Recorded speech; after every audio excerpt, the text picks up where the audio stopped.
Du communiqué du Conseil des ministres qui s'est tenu ce mercredi avec Adama Anouchkaba. Adama, bonsoir. Bonsoir Mariama et bonsoir à tous. Le Conseil des ministres s'est donc tenu exceptionnellement ce jeudi 11 décembre 2025 sous la présidence du chef de l'État Bassirou Diomaye Diakhar Faye. Au titre de la communication du président de la République, le chef de l'État a fait une communication portant sur les points suivants. Stabilisation et transformation consensuelle du secteur de l'enseignement supérieur. Le président de la République souligne à l'entame de sa communication l'instabilité académique et sociale dans les universités publiques et la problématique du financement du système d'enseignement supérieur. À ce titre, il demande au Premier ministre d'évaluer l'état d'exécution du plan d'urgence pour l'enseignement supérieur. Il instruit également les ministres de l'enseignement supérieur et des infrastructures de finaliser l'évaluation globale de l'application du système licence master doctorat LMD et de faire pour chaque université publique l'état de prise en charge des besoins ainsi que la situation des chantiers concernant les infrastructures académiques et sociales. Pour adapter les formations aux besoins de l'économie nationale, le chef de l'État indique la nécessité de développer la digitalisation des enseignements et travaux de recherche, de renforcer l'université numérique du Sénégal Cheikh Hamidou Kane et de développer les espaces numériques ouverts et non, ainsi que les instituts supérieurs d'enseignement professionnel ISEP. Après avoir relevé que le défi du système éducatif demeure l'employabilité des apprenants et étudiants, le président de la République invite à réfléchir au financement soutenu durable et innovant de l'enseignement supérieur. Afin de retracer l'exhaustivité des ressources et dépenses de l'enseignement supérieur, il prescrit de faire pour chaque université publique l'audit systématique des dépenses et des ressources et d'engager les vérifications administratives et financières nécessaires à des fonctions de service dans les universités et centres des œuvres universitaires et sociales. Le chef de l'État demande enfin au Premier ministre de lui faire parvenir un plan d'action prioritaire pour la gestion 2026 du secteur de l'enseignement supérieur. Rénovation du système national de recherche et promotion de l'innovation. Le président de la République considère la recherche scientifique et l'innovation technologique comme des catalyseurs de l'industrialisation et du développement d'une économie arrimée au secteur et filières moteurs. À cet effet, il demande au Premier ministre de renforcer les infrastructures, les structures nationales de recherche et les écoles d'ingénieurs afin de former des chercheurs et ingénieurs de pointe et de disposer d'un capital humain endogène conformément à la vision Sénégal 2050. Dans ce sillage, il indique l'impératif de développer les formations en sciences, technologies, ingénierie et mathématiques avec un accent particulier sur la maîtrise fondamentale du numérique et des possibilités de l'intelligence artificielle. Le président de la République fait observer la nécessité de changement de paradigme dans les buts et le financement du système d'enseignement supérieur, de recherche et d'innovation et l'impératif de mise en œuvre d'un vaste programme national de réalisation de laboratoires et d'équipements de recherche dans toutes les universités, écoles et instituts de formation d'ingénieurs et de techniciens supérieurs d'élite. À cet effet, il engage le Premier ministre à la mise en place d'un fonds national de développement de la recherche et de l'innovation. Réhabilitation et développement du transport ferroviaire.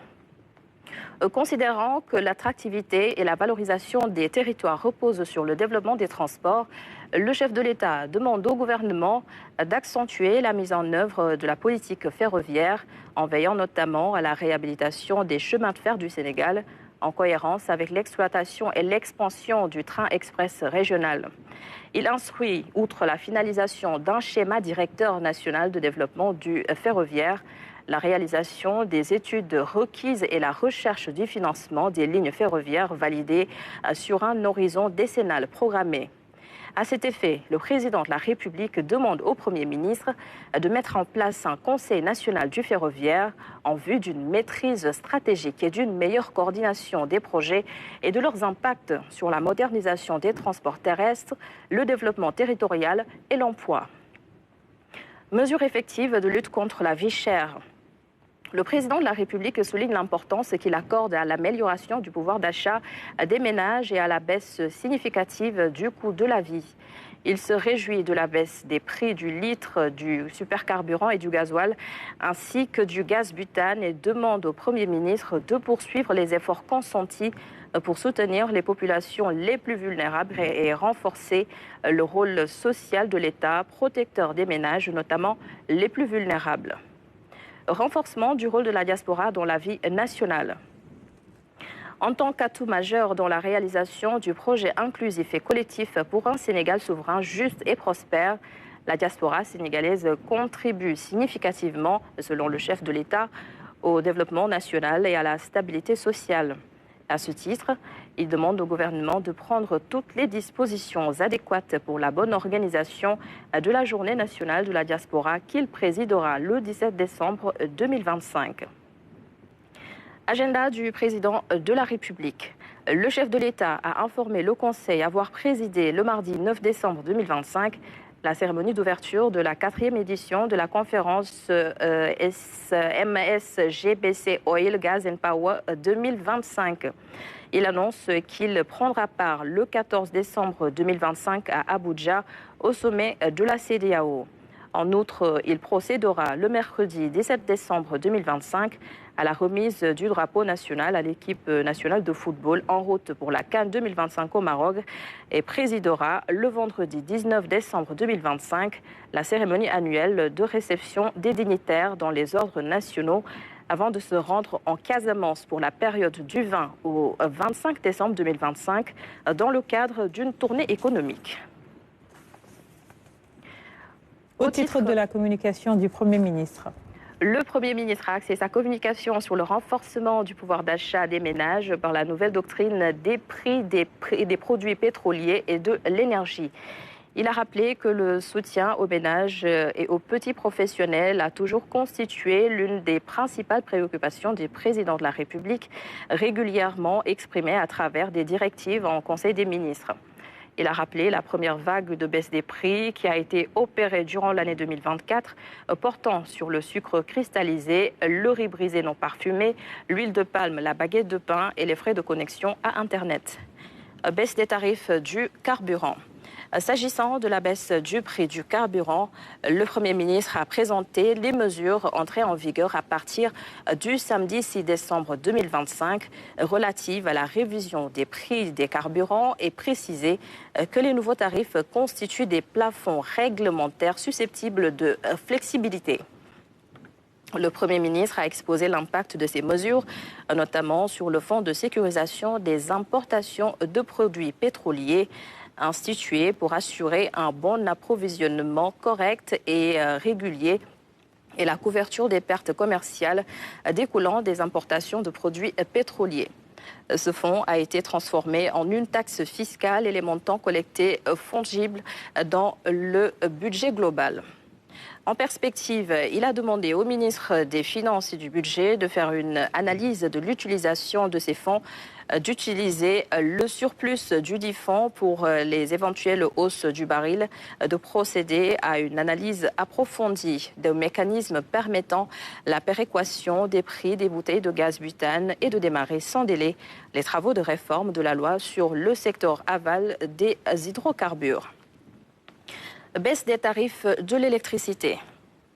En ce qui concerne la baisse de l'électricité, le Premier ministre, après présentation des mesures prises et leurs impacts, a donné instruction de poursuivre les travaux pour un meilleur ciblage de la subvention de l'électricité avec les ménages vulnérables à faible revenu inscrits dans le registre national unique RNU et de mettre en place sans délai des mesures visant la baisse des charges d'exploitation de la Sénélec. En outre, avant de le féliciter ainsi que ses équipes, le Premier ministre a demandé au ministre de l'Énergie, du Pétrole et des Mines de lui soumettre un plan pour la réduction des pertes non techniques afin de mettre fin à la fraude d'électricité. La baisse des prix à la consommation et la disponibilité des produits sont corrélées aux initiatives prises par le gouvernement visant à procurer des revenus décents aux ménages. Suivi du plan de redressement économique et social et agenda. Le Premier ministre a clos sa communication par la présentation des premiers résultats très positifs du plan de redressement économique et social presse et le compte-rendu de la visite de travail effectuée au Sénégal les 9 et 10 décembre 2025 par le ministre du Commerce extérieur des Émirats arabes unis à la tête d'une forte délégation ayant permis de nouer des partenariats d'investissement avec la signature d'une dizaine de mémorandums d'entente dans des secteurs prioritaires. Au titre des communications des ministres. Le ministre de la Famille, de l'Action sociale et des Solidarités a fait une communication sur l'état d'avancement des travaux d'extension du registre national unique, de sa mise à jour et de la recertification du programme national de bourse de sécurité familiale. Le ministre de l'Industrie et du Commerce a présenté une communication sur la situation du marché et la commercialisation des denrées agricoles et alimentaires. Au titre des textes législatifs et réglementaires. Le Conseil a examiné et adopté le projet de décret modifiant le décret numéro 2019-413 du 30 janvier 2019 portant création du Centre de formation judiciaire CFJ et fixant ses règles d'organisation et de fonctionnement. Et au titre des mesures individuelles. Le président de la République a pris les décisions suivantes. Au titre de la présidence de la République, M. Chertiyan Diop, inspecteur général d'État, matricule de solde numéro 516-907, est fait nommé contrôleur financier en remplacement de Mme Marie Gaïndiaye, admise à faire valoir ses droits à une pension de retraite. Au titre de la primature, Mme Fatoumata Mbaye, planificateur, matricule de solde numéro 607-025J, est nommé directeur des ressources humaines à la primature. Monsieur Sidi Mohamed Fall, ingénieur en informatique, matricule de solde numéro 518-226, est fait nommé directeur des systèmes d'information à la primature. Au titre du ministère de la Justice, M. Idriss Sow, inspecteur deuxième classe, premier échelon de l'administration pénitentiaire, matricule de solde numéro 645-594G, est nommé directeur général adjoint de l'administration pénitentiaire. Au titre du ministère des Infrastructures, M. Ali Houssen, ingénieur en génie civil, matricule de solde numéro 763-252E, est nommé directeur général des infrastructures routières et du désenclavement au ministère des Infrastructures en remplacement de M. Mamadou Alassane Camara. M. Moustapha Fall, ingénieur en génie civil, est nommé directeur général de l'Agence des travaux et de gestion des routes AGEROUTE Sénégal en remplacement de M. Mamadou Ndao.